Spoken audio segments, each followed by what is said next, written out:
All right, so get ready because today we are going deep on quantum communication. Oh, yeah. You've been wanting to really get a grasp on this whole quantum world. Absolutely. And luckily we've got a ton of great sources for this one. Awesome. We've got academic papers, we've got Wikipedia, even some more general articles to kind of give us the bigger picture here. I love it. Really, our mission is to figure out what quantum communication is, why everyone's making such a big deal about it, Right.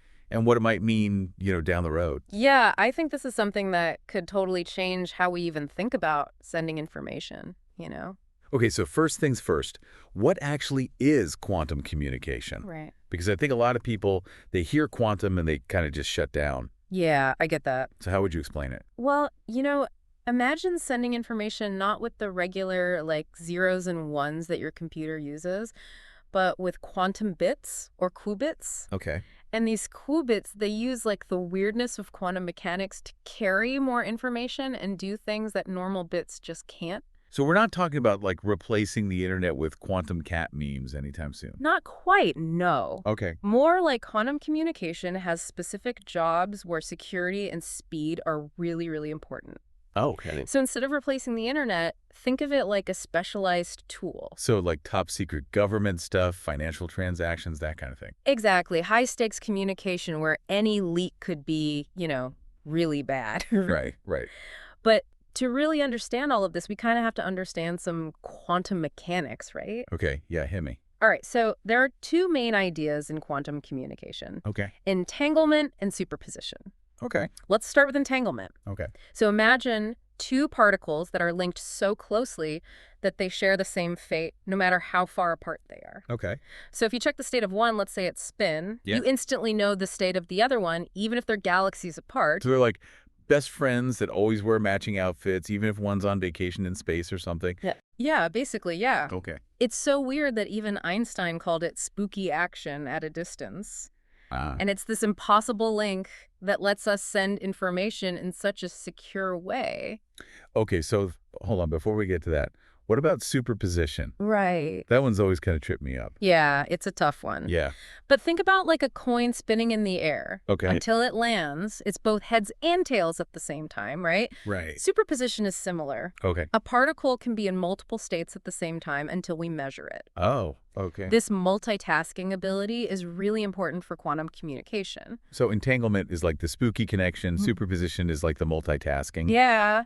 How do those two actually work together then in quantum communication? So that brings us to quantum teleportation. Oh.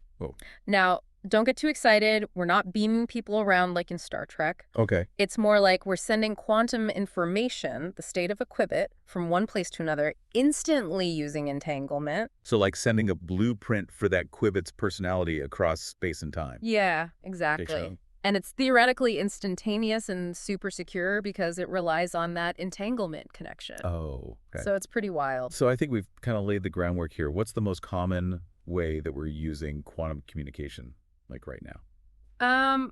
Probably quantum key distribution, or QKD. Okay, QKD, so that's the unbreakable encryption everyone keeps talking about. That's the one. Okay. QKD uses these quantum properties to create a secret key between two people, a key that's virtually impossible to eavesdrop on. Because any attempt to kind of peek at the key changes the quantum information and sets off alarms. Exactly, yeah. Imagine a lock that changes its combination the second someone tries to pick it. Oh, wow, okay. That's kind of what we're talking about. So how does that actually work? Walk me through it.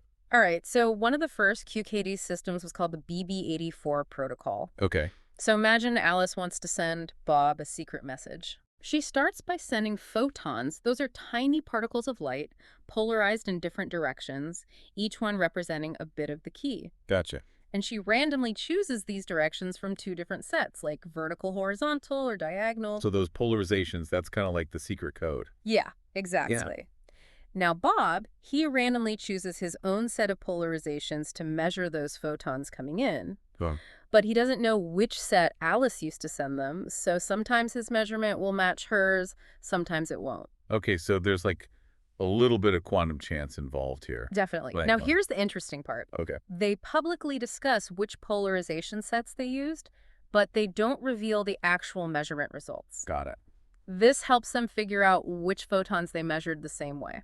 Interesting. And those matching measurements become their shared secret key. Oh, wow. And the best part is, any eavesdropping would disrupt those photons and cause errors. So Alice and Bob, they check part of their key for mismatches. If there are too many, they know someone was listening, and they start over. That's really clever. So they're building a key out of these perfectly matched quantum measurements. Exactly. Okay, so we've talked about QKD, but are there other ways we might use quantum communication in the future? Absolutely. What else is kind of on the horizon?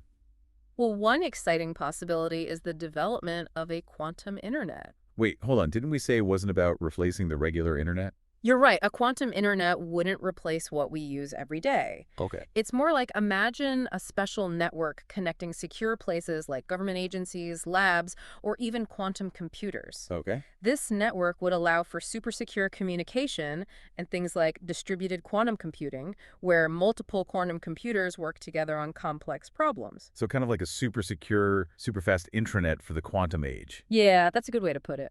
And beyond security, this quantum internet could be used for things like ultra-precise quantum sensing, allowing us to measure things like gravity and magnetic fields super accurately. Wow, so we're talking about like revolutionizing navigation, geology, even medical imaging. Potentially, yes. It's a lot to take in. It is. But it's definitely exciting stuff. For sure. Before we go any further, though, what really stood out to you in all this? Like what really got your quantum gears turning? You know, there are so many fascinating aspects, but what really struck me was, there are so many fascinating aspects, but what really struck me was the potential for quantum communication to, like, totally redefine our concept of privacy. Oh, wow. That's a big one. Why privacy specifically? Well, we talked about this unbreakable encryption, Right. but it's bigger than that. Okay. Imagine a world where anyone can communicate knowing that no one else is listening, not even like the most powerful governments or That'd anything. be huge. Right. Yeah, it could really empower people in ways that we haven't even thought about. Exactly. Think about like freedom of speech, whistleblowing, even how we vote. Right. But of course, there are some potential downsides too. Yeah. This level of privacy, it could be misused, right? By people trying to operate outside the law. That's like any powerful tool, I guess. Right. It can be used for good or for bad. Exactly. But it definitely seems like quantum communication could shift the balance of power, at least when it comes to information. No question. It raises all sorts of ethical and societal questions Yeah. that we need to think about now. Like, Uh-huh. the technology is one thing, but how we actually choose to use it, Right. that's what really matters. Okay, so we've talked about all the incredible potential here, but like with any new technology, there are bound to be some challenges. Oh, yeah, for sure.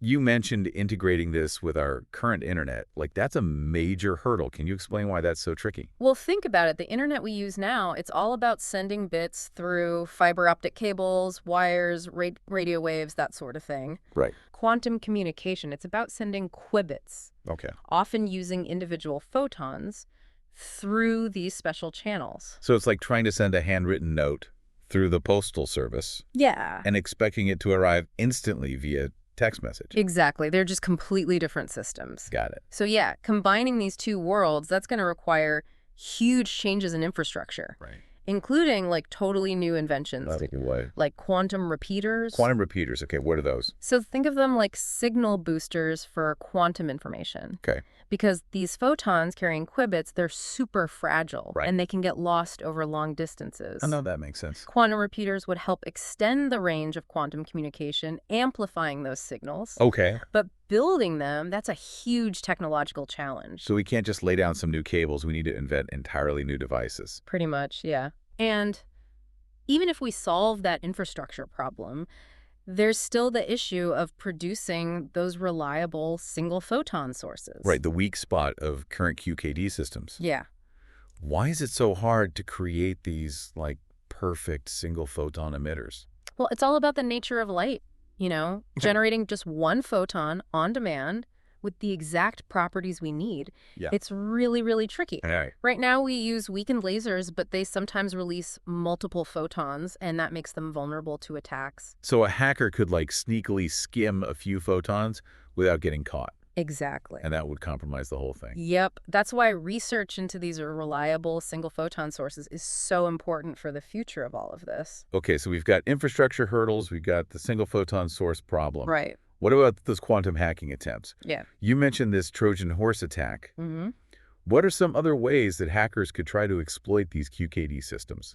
Oh, there are always new ways to attack a system. As the technology evolves, the hackers get more creative. It's a little unsettling to think that even something built on these crazy quantum principles could be vulnerable. Well, no security system is perfect. True. The key is to understand the potential weaknesses and develop strategies to protect against them. So it's an ongoing game of cat and mouse between the security researchers and the hackers. Oh, absolutely. Can you give me some examples of these quantum hacking attempts? One approach is to target the detectors, Okay. the ones used to measure those incoming photons. Right.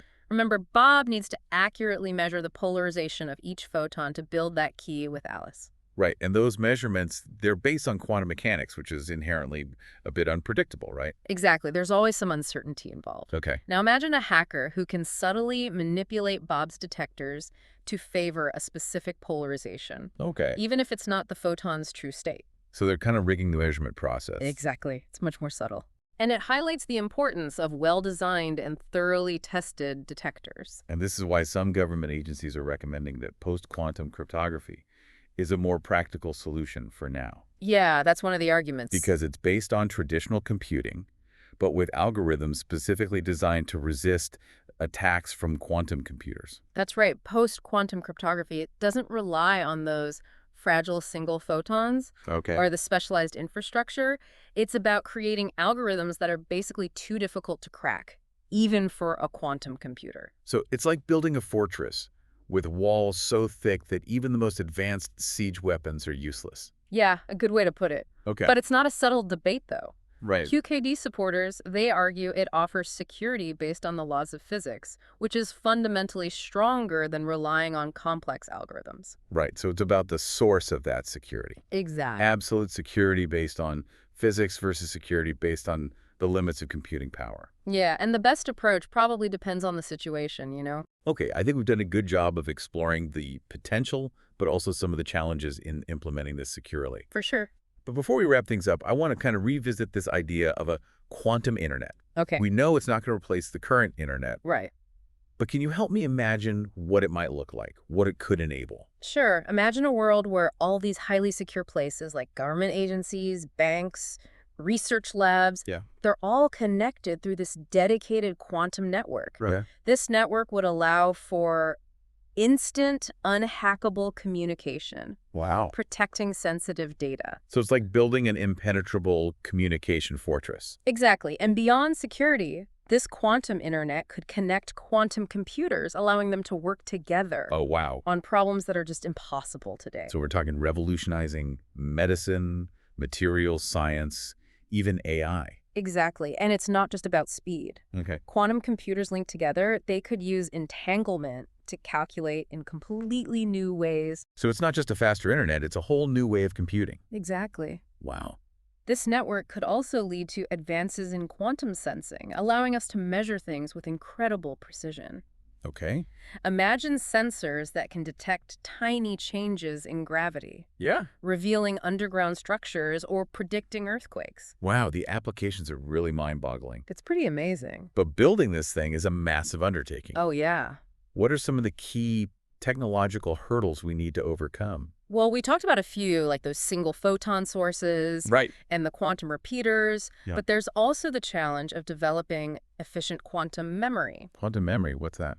So just like your computer needs memory to store information, Okay. a quantum computer needs quantum memory to store those fragile qubits. Okay. Figuring out how to store these quantum states for a long time without them getting messed up, it's a major area of research. So it's like trying to keep a perfectly still pond where even the slightest breeze could disrupt things. That's a great analogy. And then there's the challenge of quantum networking itself. Okay. How do we route this quantum information efficiently? How do we make sure all these different quantum devices can actually talk to each other? Right.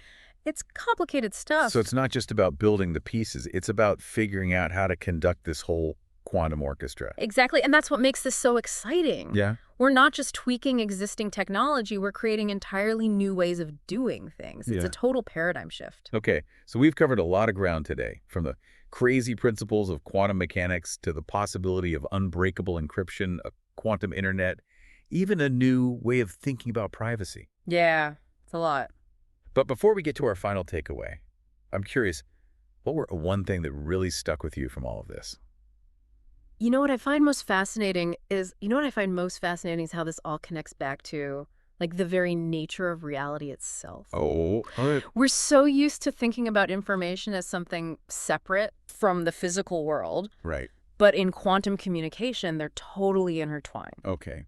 I'm intrigued. How so? Well, think about entanglement again. Okay. These particles are linked in a way that, like, completely defies our normal understanding of space and time. Right. It suggests that there's a deeper connection between things than we ever imagined. So it's not just about sending bits faster or more securely.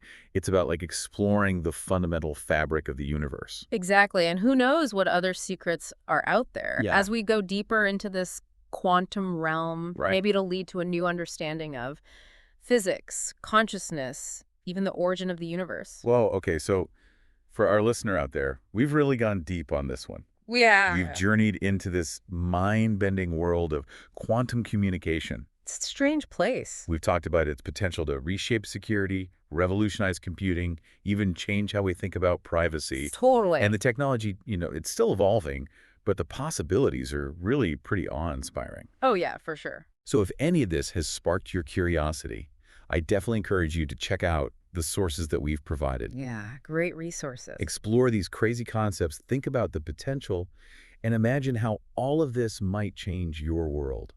It's a journey worth taking. Who knows what we'll find out there? Well said. Thanks for joining us on this quantum adventure. Thanks for having me. Until next time, keep exploring, keep questioning, and keep diving deep.